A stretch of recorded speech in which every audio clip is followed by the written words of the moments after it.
مصطفى مصطفى متبع للصفا. Hadirin dan hadirat, pada pesanan panjang daripada khutbah yang disampaikan oleh Nabi dalam Hajjatul Wada', poin ini yang perlu untuk kita sama-sama fahami pada malam hari ini dalam masa yang cukup singkat. Pesanan pertama Nabi mengatakan, kamu jangan kembali menjadi kafir satu dengan yang lain, saling membunuh dan saling memerangi. Ianya bukan merujuk kepada berlakunya murtad atau kekufuran pada umat ini. Akan tetapi yang dirisaukan adalah perkara yang akan terjadi, fitnah yang akan terjadi, yang menyebabkan pembunuhan dan peperangan, seperti mana peperangan itu berlaku antara kaum muslimin dengan orang-orang kafir. Maka Nabi pesanan pertamanya adalah melarang kepada kaum muslimin untuk saling berkelahi, saling membunuh, dan saling memerangi satu dengan yang lain. Pesanan ini mengingatkan kepada kita betapa pentingnya nilai persatuan dan persaudaraan antara kaum mukminin, yang itu adalah menjadi teras ahli sunnah wal jamaah yang konsepnya pada tiga. Yang pertama adalah menjaga akidah, yang kedua adalah menjaga syariah, yang ketiga adalah menjaga akhlak dan juga tazkiyah atau ilmu tasawuf.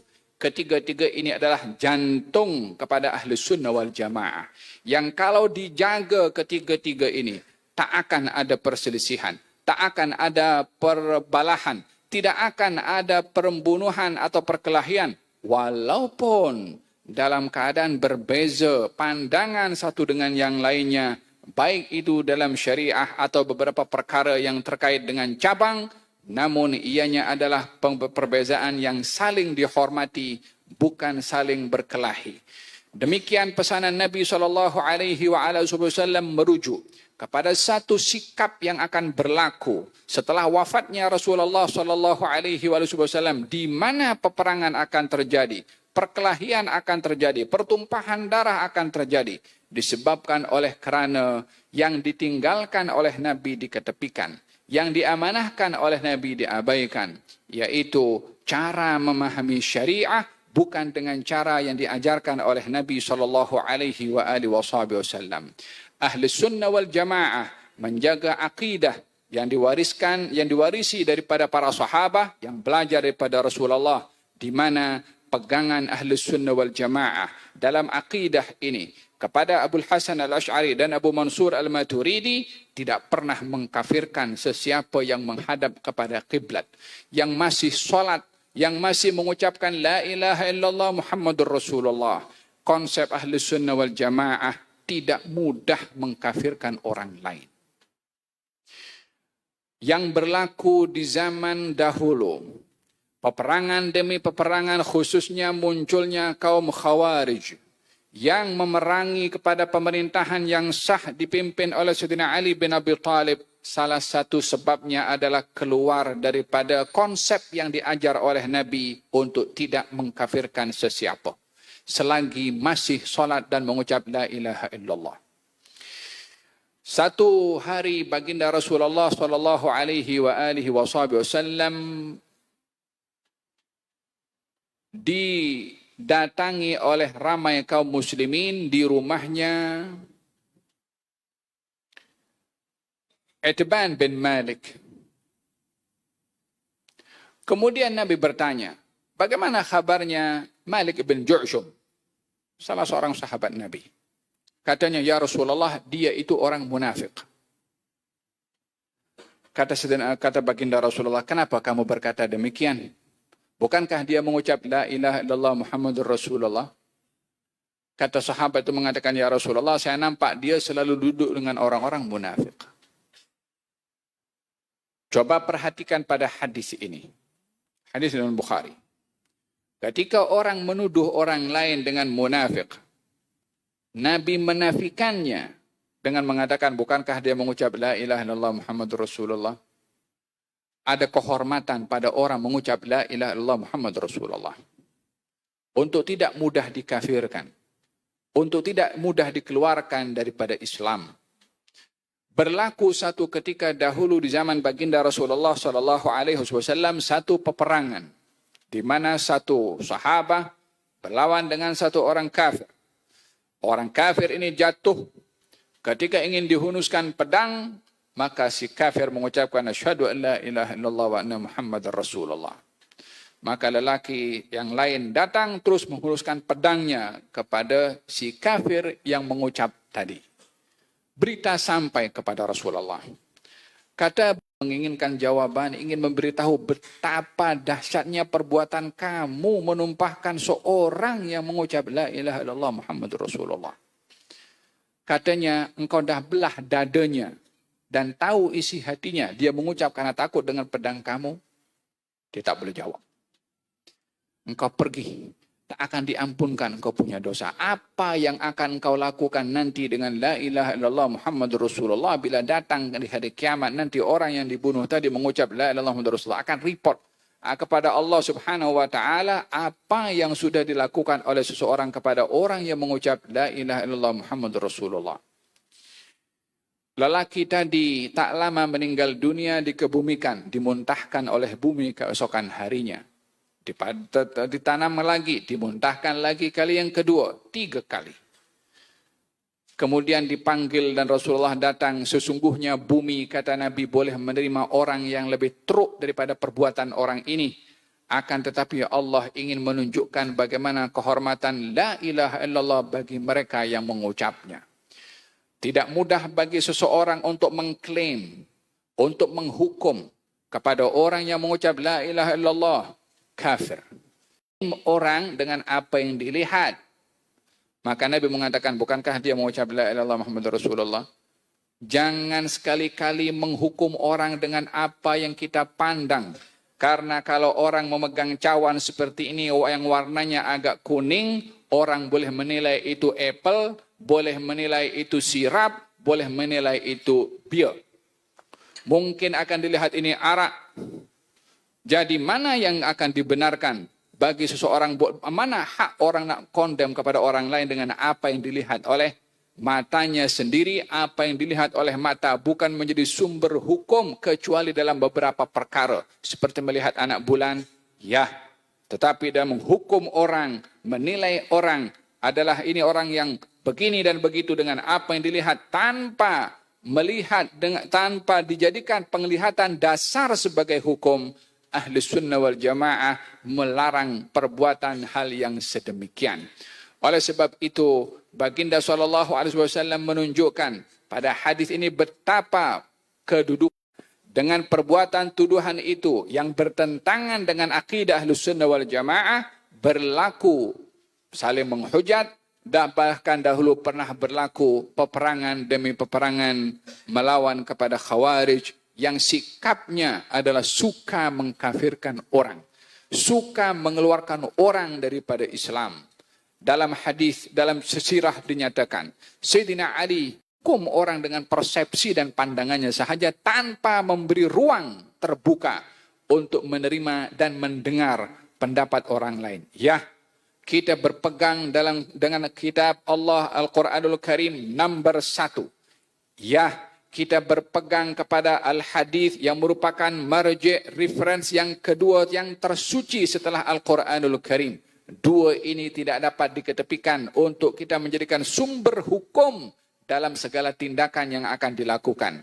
Namun, selain daripada keduanya ini adalah diberi ruang oleh syarak untuk saling memahami walaupun berbeza satu dengan yang lainnya. Seperti mana berlaku di zaman sahabat Nabi SAW, perbezaan berlaku. Setelah zaman Nabi SAW, perbezaan berlaku. Di sini Ahli Sunnah wal Jamaah, konsepnya menghargai perbezaan, bukan berkelahi karena berbeza, bukan mendengki karena berbeza, bukan memusuhi karena berbeza.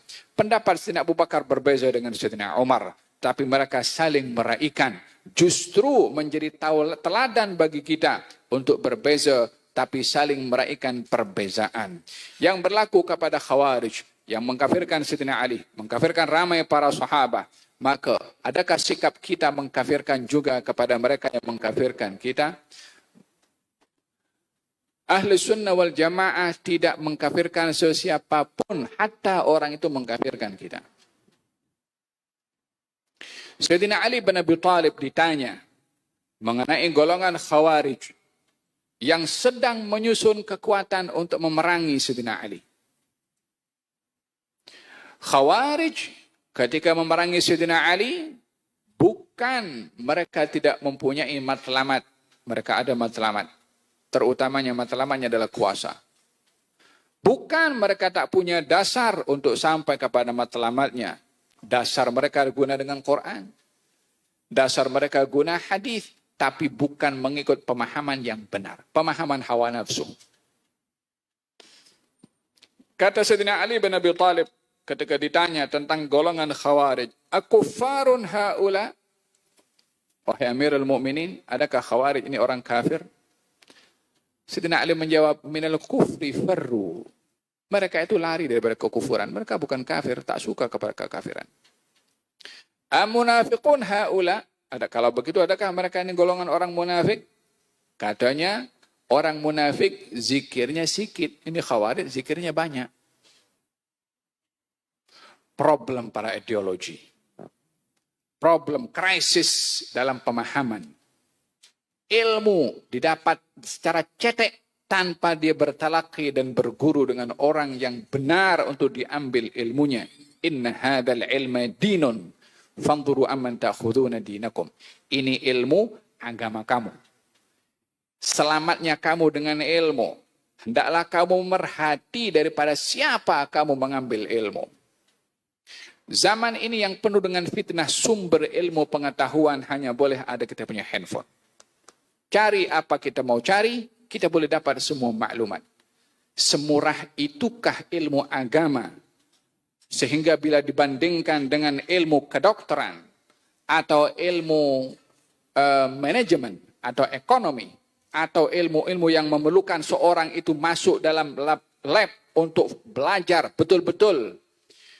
Mana orang akan boleh menerima saya belajar ilmu kedokteran gigi daripada internet. Lalu nak buka klinik. Boleh ada orang akan terima kliniknya dengan cara seperti itu? Hanya orang gila yang akan datang pergi ke tempat itu. Tapi kenapa dalam ilmu agama semua orang boleh bercakap? Orang yang tak belajar pun boleh kondem dengan orang lain. Dekat Facebook kalau kita tengok orang komen seakan-akan masing-masing sudah sampai kepada peringkat university di Azhar. Untuk memberikan komen setiap apa yang berlaku daripada dasar agama. Semurah itukah ilmu agama? Sehingga boleh diambil daripada sumber tanpa dipastikan daripada mana sumbernya. Sehingga semua orang boleh bercakap. Yang permasalahan berlaku di zaman kita sekarang. Bila sampai kepada ilmu-ilmu yang umum. Kita akan mengatakan kita refer kepada pakar. Tapi kalau sudah ilmu agama semua jadi mufti. Fitnah. Al-faham. Krisis pemahaman di zaman ini. Oleh sebab itu kata Sayyidina Ali mengatakan mereka bukan kafir, mereka bukan munafik, tapi ikhwanul lana baghaw alaina. Mereka saudara kita juga, hanya mereka keluar daripada ketaatan kepada kita. Masih dilihat saudara. Apa sebabnya? Saudaraan dan persatuan walaupun dalam perbezaan. Di zaman kita sekarang beza kelompok saja, saling memusuhi, saling memaki dan saling mendedahkan naib. Berbeza warna bendera sahaja menjadi sebab pertelingkahan, permusuhan, tali silaturahim terputus. Tak diindahkan hadis Nabi yang mengatakan la yadkhul jannata qati' rahim. Tak masuk syurga orang yang memutuskan tali silaturahim. Bukankah itu hadis? Kita pejam mata lalu kita bergaduh sesama kita. Hanya masalah hal-hal yang tak ada nilainya di sisi Allah Subhanahu wa taala. Maka kita mesti memperhatikan bahwasanya amanah yang diberikan oleh Nabi SAW kepada para sahabat hingga kepada tabi'in dan sampai zaman kita sekarang, pesanan Nabi yang pertama kepada kaum muslimin waktu itu untuk disampaikan, jangan kamu kembali setelah aku seperti orang kafir, saling membenci, saling membunuh, saling membelakangi, saling berkelahi. Hiduplah walaupun berbeza dengan tali persaudaraan. Innamal mu'minuna ikhwatun ala in dima'akum.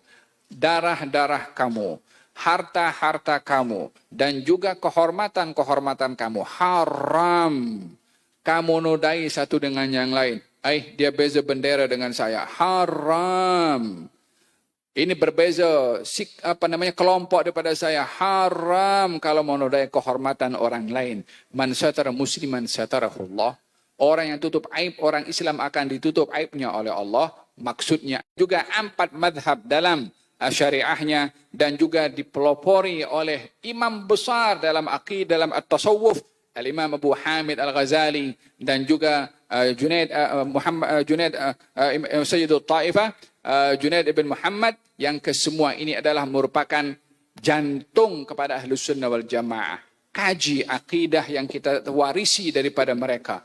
Hayati fiqh yang kita ambil daripada orang-orang yang hebat. Dan yang terpenting sekali, konsep ihsan, yaitu tazkiyatun nafsi, yang ianya menjadi penghubung kepada sesiapapun. Walaupun berbeza dalam pegangan majlis maulid pada malam hari ini, kita bersama-sama ingin kembali dan memahami bahwasanya kita menjadi penerus daripada perjuangan Nabi SAW, yaitu di dalam menjaga tali persaudaraan dan silaturahim sesama kita.